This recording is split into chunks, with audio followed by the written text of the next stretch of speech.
안녕하세요. 크립토팀입니다. 이번 시간에는 투자, 이번만큼은 성공해 보자라는 제목으로 말씀을 드려볼까 합니다. 지금 비트코인 2024 컨퍼런스가 거의 이제 끝자락에 있는 것 같습니다. 참고로 저는 지금 트럼프가 어떤 발언을 했는지 아직 알지는 못합니다. 이제 뭐 일요일 워낙 그 늦은 새벽에 했기 때문에. 근데 로버트 케네디 주니어라고 하는 뭐 무소속 대선 후보입니다. 자, 이분은 어떤 얘기를 했을까요? 자, 트럼프는 비트코인 담론 시작한 지 이제 몇 주밖에 안 됐다. 뭐 열정은 좋은데 지금 그는 2021년만 해도 비트코인 사기라고 했던 거 아니냐. 그러면서 비트코인은 우리의 영혼과 가치와 연결이 되어 있다. 이게 이제 이런 얘기를 할 수 있다라는 얘기는요. 저는 로버트 케네디는 굉장히 비트코인에 대한 그 이해도, 그 정신을 정확하게 이해를 하고 있지 않나라는 생각을 해봤습니다. 왜냐하면 저도 2014년도 7월이었던가요? 그때 어쨌든 비트코인이라고 하는 거 처음 들었을 때요. 사실 정확히 이해는 못했지만 제가 받았던 임프레션은 탈중앙화 그리고 자유였습니다. 자유라고 하는 것은요. 이제 freedom과 liberty라고 하는 영어 단어가 있는데요. 약간 리버티에 가깝습니다. 뭔가 억압받은 어떤 그런 그 나쁜 어떤 권력으로부터의 자유, 그런 어떤 통제로부터의 자유. 이게 사실은 비트코인의 그 정신이거든요. 케네디는 제가 볼 때 이걸 잘 이해를 했는데 트럼프는 뭐 이해를 했을 수도 있습니다. 근데 어찌 됐건 이것을 좀 악용할 우려가 있지 않나라는 생각이 사실 듭니다. 자, 로버트 케네디 주니어는 이게 사실상 이게 공약입니다. 미국 정부가 보유한 20만 개 비트코인을 그냥 연준에 전략적 준비 자산으로 갖다 놓겠다. 정부에서 비트코인을 하루에 무려 550개를 사겠다. 그래서 400만 개의 비트코인을 보유하겠다. 이거는 사실 폭탄 발언입니다. 자, 비트코인에 대해서 과세를 금지시키겠다. 신고도 하지 않겠다. 비트코인을 부동산처럼 미국 부동산 그 양도세는 우리랑 전혀 다르거든요. 그러니까 이제 어떤 특정 조건이 충족이 되면요. 어떤 부동산을 팔았을 때 그때그때 양도세를 내는 게 아니라 제일 마지막에 냈을 때 양도세만 부동산 냅니다. 그러니까 지금 그런 식으로 비트코인에 대해서 양도세를 유예시키겠다. 이거는 정말 거의 폭탄 발언이거든요. 이거는 그냥 비트코인 본위제라고 보셔도 거의 무방합니다. 이 발언이 만약에 이제 된다면 그간 우리가 뭐 고생 많이 하셨지 않습니까? 흘렸던 피가 이게 사실 꿀로 변할 수 있게끔 할 수 있을 만큼 충격적인 발언이 맞습니다. 자, 트럼프와 해리스 지금 뭐 트럼프가 어떤 발언을 했을지 제가 모르지만 아마도 트럼프도 긍정적인 발언을 하지 않았을까요? 해리스 역시 굉장히 큰 압력을 받고 있습니다. 해리스도 원래 여기 나오려고 했다가 막판에 고사한 것으로 알려져 있죠. 근데 이제 해리스 입장에서 한번 생각을 해 보면 만약 여기에서 기존의 민주당의 기조대로 반코인으로 나서면 이 선거에서 이기기가 제가 볼 땐 쉽지 않을 수가 있습니다. 어 소위 정치판에 지금 코인판에 설계자가 있잖아요. 이 친구들 때문에라도 지금 친코인으로 어떻게 보면 회유 내지는 협박을 받을 수가 있는 게 지금 해리스 대선 후보라 보시면 되겠죠. IBIT 이제 블랙락의 비트코인 현물 ETF 점유율 ETF 시장에서 총 몇 프로를 차지한다? 67%가 블랙락의 ETF입니다. 이거 조금 제가 설명을 드리면 좋을 것 같아서 말씀드립니다. 블랙록은 전 세계에서 가장 큰 부를 가진 자일까요? 뭐 그렇게 보실 수도 있긴 하지만요. 제가 정확히 말씀드립니다.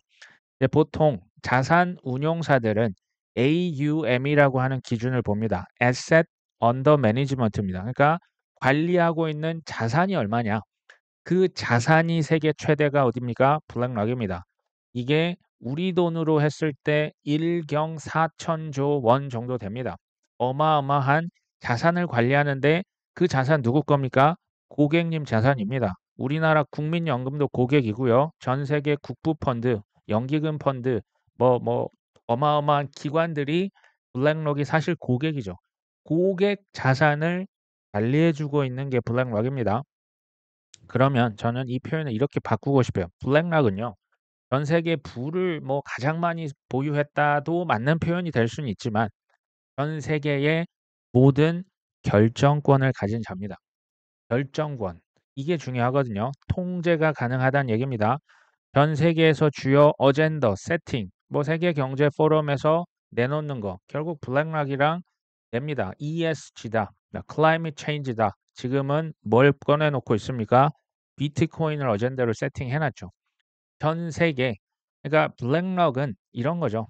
이거에 투자하는 게 좋을 걸 하면 전 세계 소위 뭐 중앙은행 포함해서요. 대기업들이 우르르 그 자산을 실제로 삽니다. 그게 뭐다? 엄청난 영향력이죠. 그게 결정권이죠. 여기에 지금 뭐가 추가가 된 겁니까? 비트코인과 이더리움이 추가된 겁니다. 탈중앙화, 자유를 기치로 삼았던 비트코인은 이제는 핵중앙화 자산이 돼버리고 말았죠. 씁쓸합니다. 자, 제미니의 창업자, 이 거래소 창업자 그 쌍둥이 있잖아요. 윙클버스 트윈스 있는데요. 미국 대선 이전에 갠슬러 후임자 빨리 내놔라. 이것도 제가 볼 땐 일종의 정치적인 압력을 가하고 있다라는 왜냐하면 기부도 많이 했거든요. 여기에서 이제 자기가요. 도널드 트럼프를 지지했다는 이유로 백악관 행사에서 초대를 못 받았답니다. 그러면서도 지금 바이든 해리스 행정부 아직 기회 있어. 친코인으로 빨리 조치를 취해라. 이런 압박이요. 이 지금 윙클보스만 하는 게 아니고요. 각종 무슨 뭐 협단체들, 정관계 주요 인사들이 압박 아닌 압박을 실제로 가하고 있습니다. 어, 이 노골적으로 압박을 하고 있는데 해리스 입장에서 한번 생각해 볼까요? 친코인으로 돌아서자니 트럼프의 선수를 뺏겼어요. 이 내러티브를 트럼프가 다 가져갔습니다. 근데 여기에서 이제 반코인으로 가는 것은 사실 더 최악이죠. 코인 표심만 뺏깁니까? 후원금도 이제 코인 쪽에서 다 트럼프로 지금 사실 몰아주고 있지 않습니까? 이게 사실 돈 싸움이거든요. 돈줄을 쥐고 있는 자들이 반코인에서 친코인으로 넘어갔잖아요. 제가 볼 때는 결정을 당연히 해야 되는데요. 빨리 해야 됩니다. 조금이라도 빨리 해야 그나마 뭐 후원금이라도 더 받고요. 코인 표심까지도 가져올 수가 있을 겁니다. 지금 라마스와미라고 하는 사람은요. 예전에 공화당 대선 경선에 참여했던 후보입니다. 물론 뭐 여기서 떨어지긴 했지만 이 사람도 친비트코인 성향으로 굉장히 유명하거든요. 자, 이 사람은 뭐라고 하냐? 지금 11월 그 대선이 있는데 단일 이슈로 투표하는 암호화폐 유권자는 전 유권자의 1% 이상을 차지할 것이다. 이것을 전 세계에 알리겠다. 이 말은 뭐냐면요. 코인 하나만 보고 그러니까 코인의 찬성이야, 반대 후보야 이것만 보고 투표하는 사람이 전체 유권자의 1%를 넘어설 것이다. 근데요. 미국에서 코인 투자하는 사람이 미국 전체 인구의 대략 20%로 이미 집계가 나와 있거든요. 제가 볼 때 유권자 1%라고 하는 것은 너무나 이제 축소된 수치가 아닌가 하는 생각이 듭니다. 그러니까 메시지를 계속 주는 거예요. 코인 너희들 반대한다고 대선 안 될 텐데 표심이 코인 쪽으로 많이 이미 넘어갔을 텐데 라고 또 압박 아닌 압박을 지금 하고 있는 거죠. 자, 암호화폐 보유자의 73% 그러니까 4명 중 3명이 미국 대선 후보자 암호화폐 찬성이야 반대냐 그거 보고 투표하겠다. 지금 이렇게 그 설문을 했다라고 합니다. 지난 1년 동안 1,200명 미국인을 대상으로 했는데요.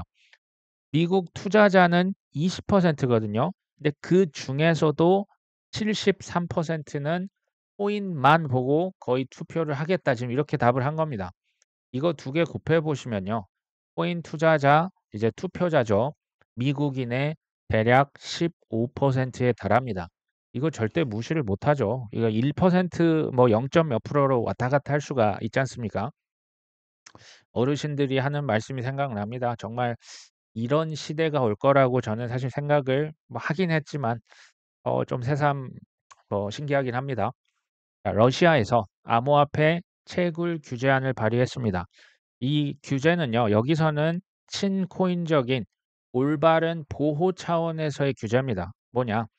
채굴하려면 불법 행위하면 안 되겠죠. 또 고용도 촉진이 될 수 있다라고 지금 생각하는 겁니다. 그래서 암호화폐, 이제 비트코인 채굴 규제 법안을 발의했고요. 그러니까 등록을 완료한, 그러니까 개인 사업자, 러시아 법인도 채굴에 합법적으로 지금 채굴을 할 수 있다. 이건 사실 엄청난 친코인적인 법이 되겠죠. 그러면서 이제 그 채굴한 그 사람의 정보도 정부에 잘 공개를 하자. 이게 9월 1일부터 지금 시행 예정에 있거든요. 이걸 보면요. 지금 비트코인은 뭐 미국, 중국, 러시아, 저기 뭐 유럽, 뭐 카자흐스탄, 캐나다 할 것 없이 채굴 어떻게 해서든 조금이라도 이거 다 채굴하려고 지금 안간힘을 쓰고 있어요. 그러니까 빈센트 반 고흐의 이제 그 해바라기의 이제 뭐 명작의 비트코인 비유를 하지 않습니까? 전 세계 슈퍼 리치들이 이 비트코인 또 국가들이 기업들이 이것 좀 어떻게 좀 쟁여 보려고 안간힘을 쓰고 있는 겁니다. 비트코인을 뭐 우리나라 실정에 맞게 비유하면 강남 신축 아파트인데요. 사실 뭐 대부분 강남 아파트는 우리나라 사람이 대부분 구입을 하지 않습니까? 근데 이 강남 신축 아파트에 전 세계 투자자들의 투자가 허용된다라면 강남 아파트 가격이 어떻게 될까요? 그런 격입니다.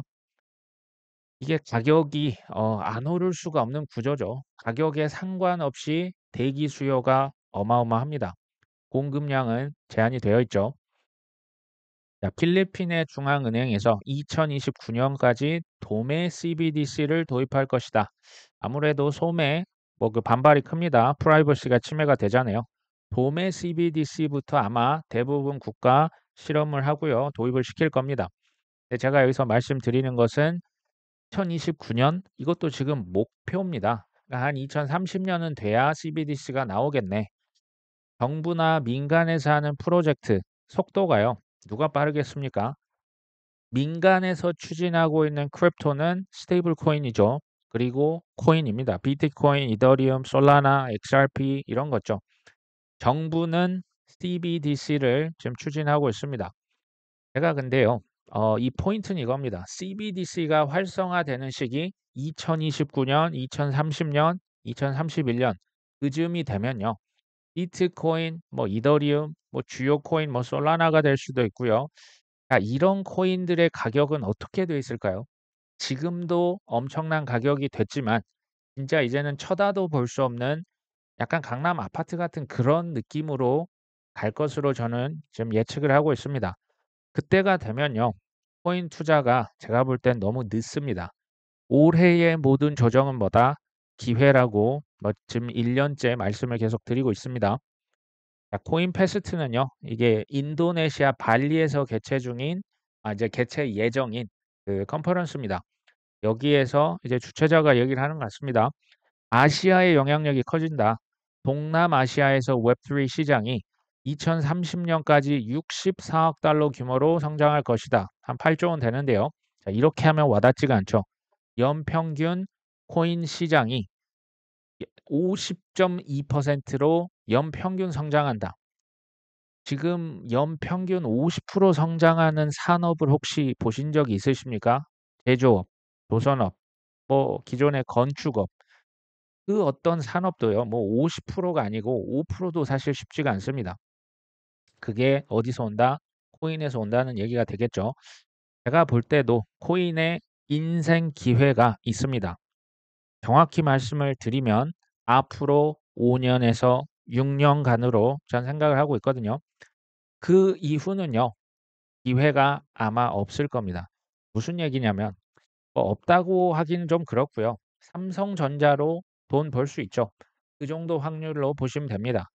연평균 50%로 계속 이렇게 복리를 어떻게 치고 올라간다라고 하는 것은 거의 우리가 생각할 수 있는 소위 말하는 그 부의 사다리로 갈 수 있는 마지막 기회가 아닌가.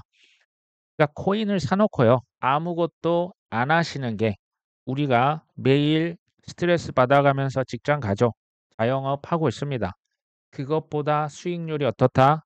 비교할 수 없이 빠르게 성장할 것입니다. 단 제한 기간이 있는 거죠. 앞으로 5년 매우 중요하다.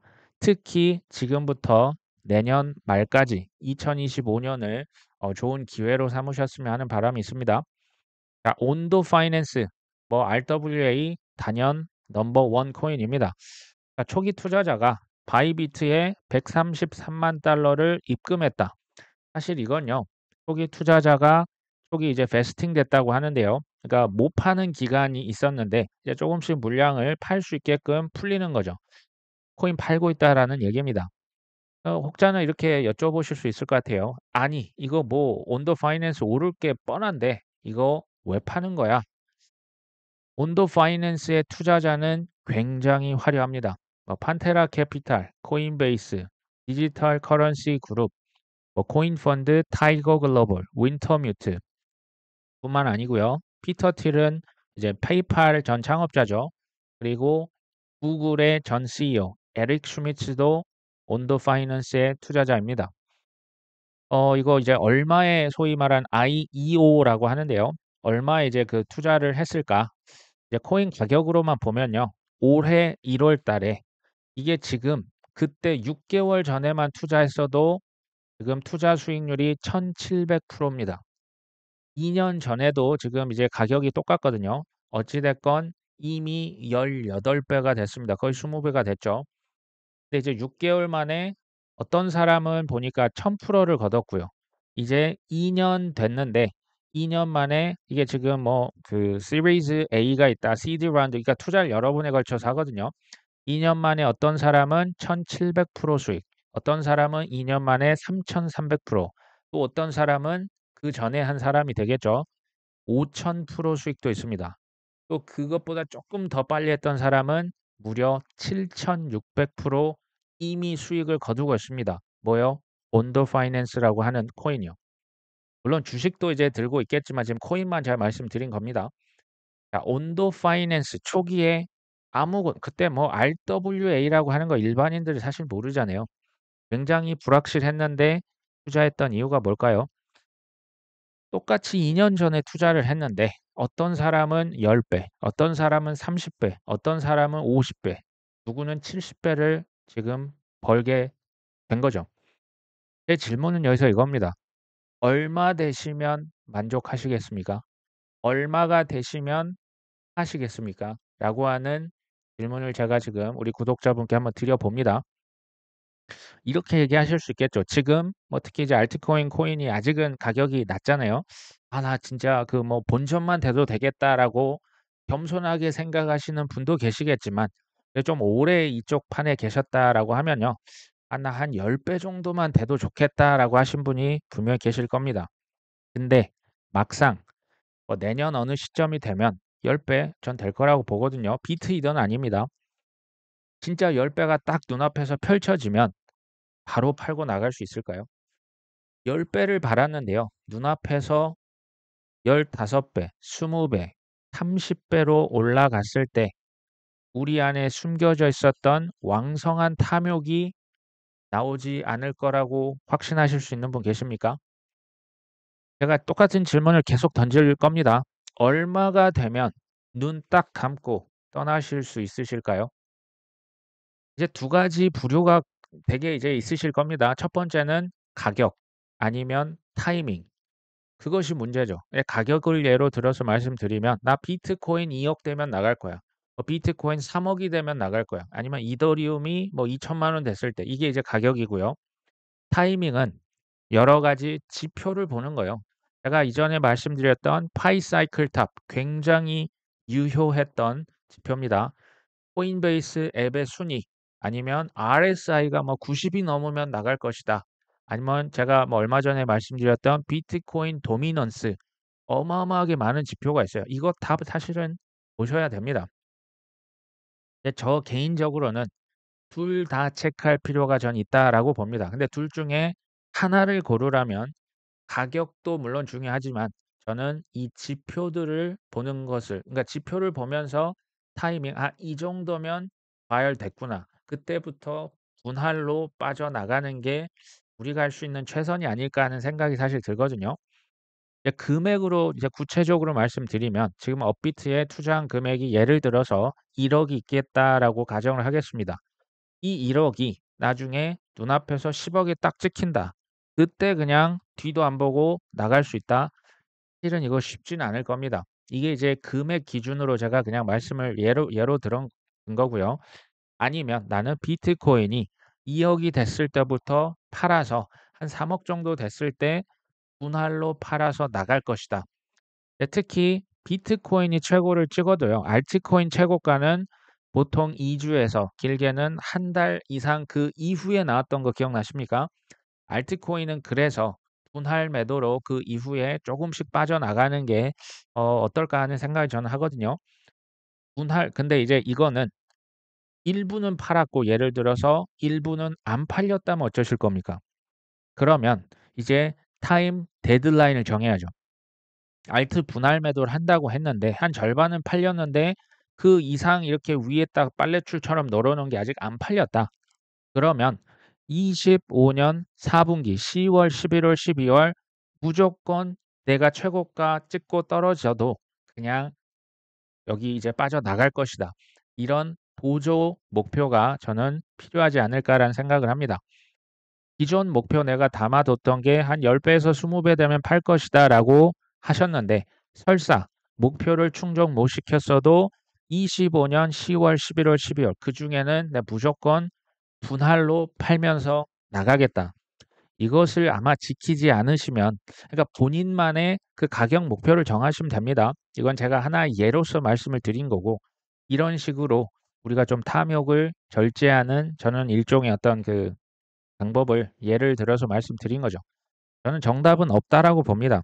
본인의 맞는 전략, 필승 방정식을 계속 시뮬레이션을 한번 해보시길 전 추천을 드리고요. 여기서 중요한 건 저는 멘탈이라고 봅니다. 내가 빚을 졌다. 이게 쉽지 않아요. 이 조금만 올라도 그대로 아마 팔고 떠나실 겁니다.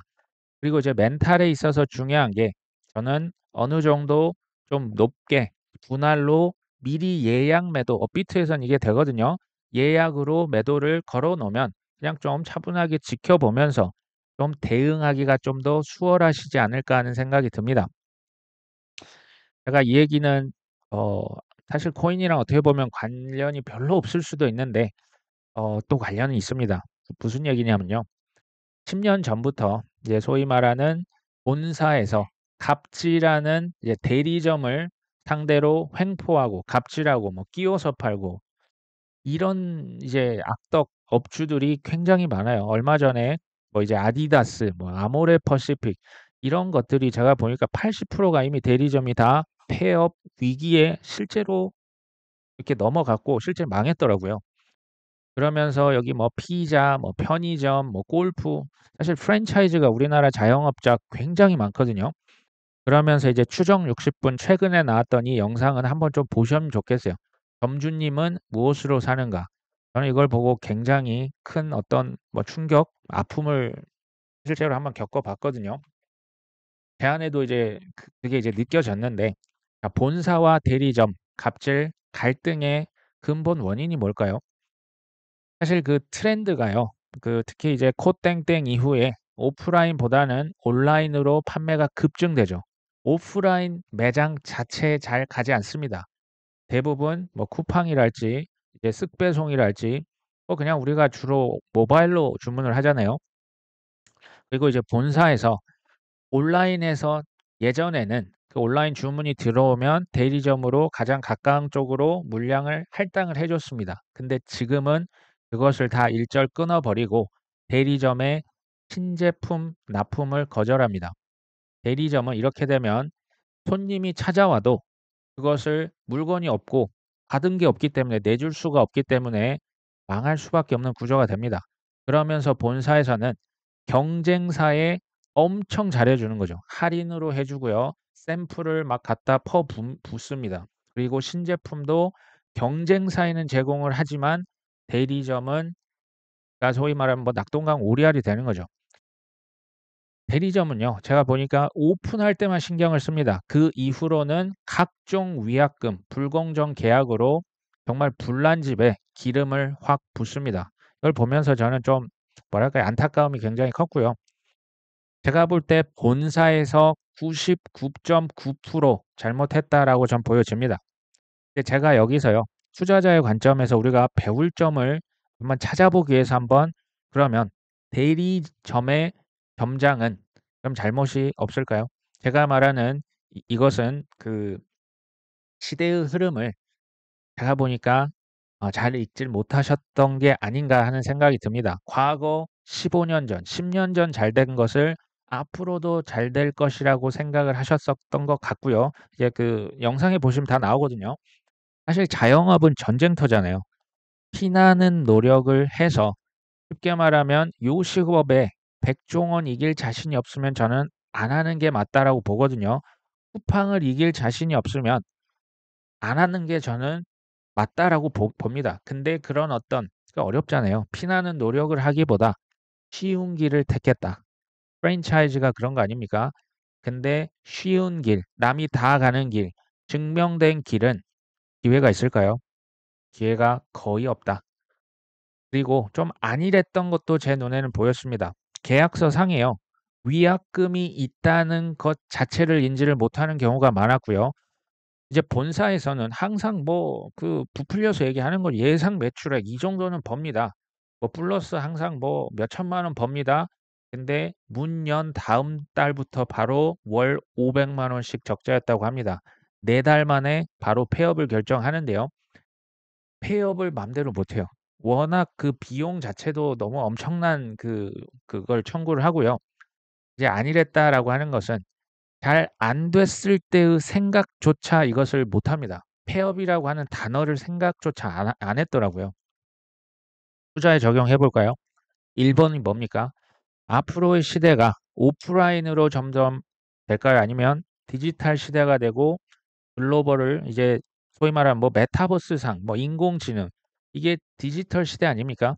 두 번째는 피나는 노력이라고 하는 게 정말 어마어마한 공부 그리고 그 쉬운 길이 아니라요. 어려운 길, 좁은 길로 갔었어야 했다. 투자도 마찬가지예요. 근데 제가 여기서 말하는 건 리스크를 테이킹 했냐? 리스크가 싫은 겁니다. 그러니까 프랜차이즈. 이제 좀 백종원 같이 나는 백종원 보고 그냥 저거 해 볼래. 백종원이 나쁘다는 게 아니고요. 그 리스크를 감내하지 않고 쉬운 길, 편한 길을 갔더니 오히려 이게 덫이 됐던 거죠. 세 번째는 최악을 생각해 봤냐? 생각이라도 해 봤냐라는 거죠.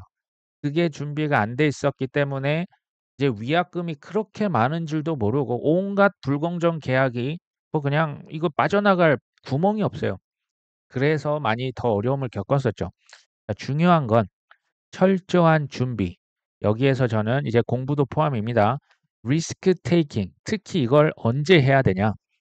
퇴직에 가까워서 하시면 안 돼요. 이게 뭐 거의 이제 뭐 60 다 되셔서 그때 내가 뭔가 새로운 걸 도전하겠다? 쉽지 않습니다. 쓰러지면 어떻게 되는지 아시잖아요. 젊을 때 도전을 해야겠다라는 생각이 전 많이 들었습니다. 똑같이 폐업을 했는데 61세 퇴직자는 이거는 제가 볼 때 길이 없었습니다. 너무나 이제 저도 가슴이 아팠는데 32세 청년 뭐 1억 원, 5천만 원 큰 돈이잖아요. 다시 일어설 수 있습니다. 이게 같을 수가 없어요. 제가 그러니까 이걸 보면서 '고민을 많이 해 봤냐.'라는 거죠. 이게 그냥 그 내몰려서 뭐 한 50 넘어서 50대 중반에 '아 나 이제 나머지 뭐 하고 먹고 살지?' 제가 이분들 보니까 꿈이 대박을 꿈꾼 게 아니에요. 그냥 '월 400만 원 정도 받았으면 좋겠다.' 하고 2 억에서 3억 뭐 이렇게 투자를 하고 했는데 이제 뭐 수억에 뭐 이제 빚을 지고 재고도 처리가 안 된 그런 상황에 많이 처하셨더라고요. 혹시 우리 구독자분 중에서도 연세가 쪼끔 있으시다면 보수적으로 투자하시기를 다시 한번 말씀을 드립니다. 보수적 투자라고 하는 것은 비트코인, 이더의 비중을 조금 높이자. 나이가 많다. 나이만큼 높이십시오. 50 대시면 최소 50% 이상 하셨으면 좋겠어요. 알죠. 비트, 이더로 인생 역전이 쉽지 않다는 건 저도 압니다. 근데 최악도 동시에 나이가 많이 있으시기 때문에 그걸 고려를 하시면 좋겠어요. 알트 비중을 조금 줄이고 반면에 조금 젊다. 알트 비중을 조금 더 늘리셔도 될 것 같다라는 생각은 듭니다. 제가 왜 이런 얘기를 드릴까요? 저도 그나마 조금 한 살이라도 젊었을 때 겪었던 실패와 시행착오였기 때문에 지금의 제가 계기가 됐죠. 우리 구독자분들은 이거 조금 줄이자 이거예요. 한 10번 실수했던 거 한 번, 두 번으로 줄이셨으면 좋겠다. 특히 연세가 있으시다면. 저 개인적으로는 공포를 극복하는 건 쉬웠습니다. 싸게 사서 비싸게 팔려면요. 공포를 극복하고 사야 되거든요. 저는 이건 좀 더 쉬웠습니다. 근데 탐욕을 제어하는 게 개인적으로는 좀 더 어려웠었습니다. 개인적인 또 경험입니다. 공포를 그러면 어떻게 극복하냐? 지식과 확신입니다. 확신은 지식에서 오거든요. 지식은 어떻게 합니까? 무자비한 공부에서 옵니다. 이 무자비하다는 건요. 코인 공부하면요. 뭐 구글에 쳐서 나오는 유튜브 모든 홈페이지 읽을 수 있는 건 다 보셔야죠. 그리고 나서도 확신이 안 오면 투자하시면 안 됩니다. 그 정도의 노력과 확신 없이 대충 그냥 누가 좋다 하던데 큰일 납니다. 탐욕은 그러면 어떻게 좀 제어를 할 수가 있을까? 저는 뭐 이게 여전히 사실 저 개인적으로도 쉽진 않다라고 보고요. 아마 구독자분도 공감하실 겁니다. 제가 내린 결론은 이겁니다. 물론 다른 답이 있다라고 저도 생각이 될 수는 있지만 제 답은 이거였습니다. 돈보다 더 높은 가치 있으십니까? 아니 무슨 투자 돈 벌려고 하지 무슨 돈보다 더 높은 가치 같은 소리 하네 라면 저는 뭐 할 말은 없습니다. 근데요. 돈보다 더 높은 최우선순위 가치가 혹시 있으십니까? 조금 쉬운 말로 하겠습니다. 돈을요. 왜 벌려고 하시죠? 쓰는 도구 아닙니까? 돈은 쓰려고 법니다. 그냥 축적하고 5천 명분을 내 그냥 방석 밑에 깔고 나만 잘 먹고 잘 살면 돼. 이건요. 제가 볼 때 돈이 우상 아닙니까? 돈이 최우선순위 목표 아닙니까? 제가 봤을 때는 음, 최종 목표이자 우상이 되면요. 탐욕 제어는 불가능하다라고 저는 생각합니다. 탐욕을 제어할 수 있는 제가 볼 때 유일한 방법은 돈보다 더 높은 최우선 가치가 있으셔야 돼요. 그래야 뭐가 가능하다? 이 정도면 됐다라고 하는 게 가능합니다. 아, 그래, 나 이 정도면 돼. 내가 원래 뭐 집 사고, 뭐 효도하고, 뭐 해외여행, 이 정도면 되는 최우선 순위가 돈이 아닌 거죠. 가족인 거죠. 부모님 뭐 어떤 효도인 거죠. 아니면 뭐 어떤 사회 봉사가 될 수도 있습니다. 뭐 종교가 될 수도 있고요. 이게 명확하지 않으면 저는 이거 또 실패할 가능성 매우 높다라고 생각을 합니다. 혹시 우리 구독자분들께 돈보다 더 소중한 최우선 가치, 최우선 순위 있으십니까?